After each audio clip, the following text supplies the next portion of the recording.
So at some point between when I went for my run this morning and when I got home, I managed to lose my glasses. So we're going to do Top 10 Tuesday without my spectacles. This should be interesting. This week's topic is the top 10 books you've read thus far in 2013. Yay!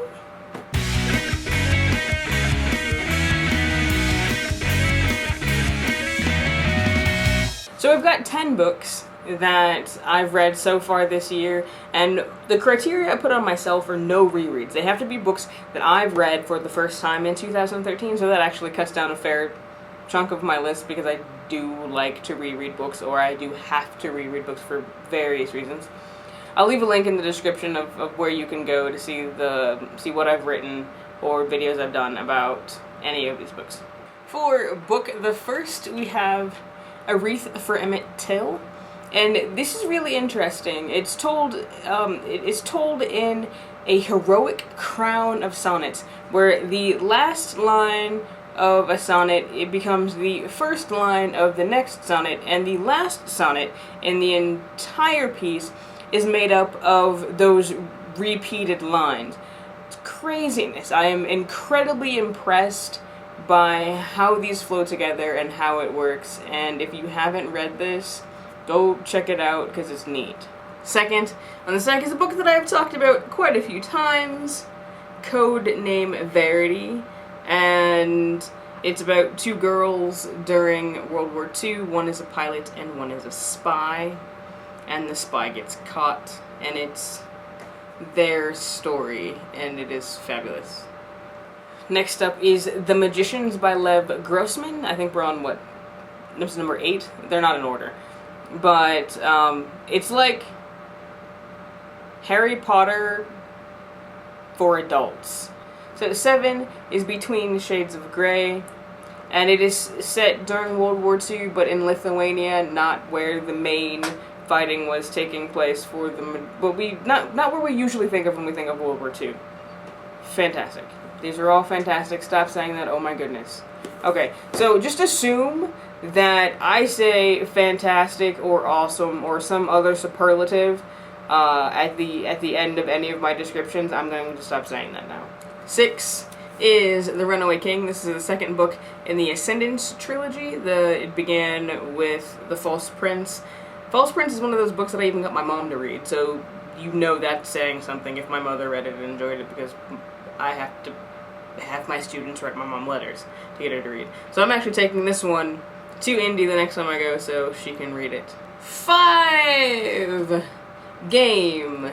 This is Jasper Dent number 2. The first one was I Hunt Killers. If you like procedural dramas, if you like Criminal Minds, then you will like this. I promise. This is actually the book that the student who sent me a message on Facebook that I was talking about on Sunday, this is the book that she gave back to me, and she took the next one on my list, which was Period 8, so she's got that. It's Chris Crutcher's new book, and it's mystery, and it was different. It was different than the Chris Crutcher that I read before, but it was very good, and I very much enjoyed it. I enjoyed it more than Angry Management, which was the other Chris Crutcher book that I read for the first time this year. So that was 5 and 4, so we are on to 3, and 3 is Just One Day by Gayle Forman. I loved If I Stay and Where She Went, so I picked up Just One Day as soon as it came out, and I am excited for the companion book, because this was just so good. I'm also excited for the If I Stay movie, which actually has nothing to do with what I'm talking about today, but I found some more information on the internet today about the If I Stay movie, and yay! 2 is Legend and Prodigy, which I finished this week, by Marie Lu, and I love this dystopian story. I particularly liked in Prodigy just the difference between the Republic and the colonies, which I'm not going to get into here, but these are fantastic. Oops, I said I wasn't going to say that anymore. Darn, I failed. I failed. Number 1 is my true number 1 for this year. I mean, the rest of them, they're in any order, whatever. They were in the order that I pulled them off the shelf. But this is truly, truly my number 1.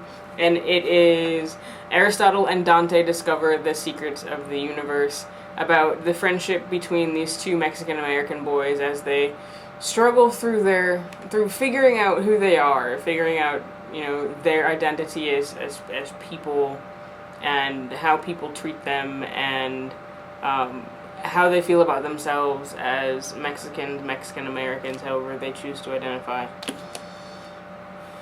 If I had to pick one book about which I could have evangelical zeal, this would be it. So, what are some of the books that you have enjoyed the most so far this year? Leave them in the comments, or if you write a blog post or do a video response.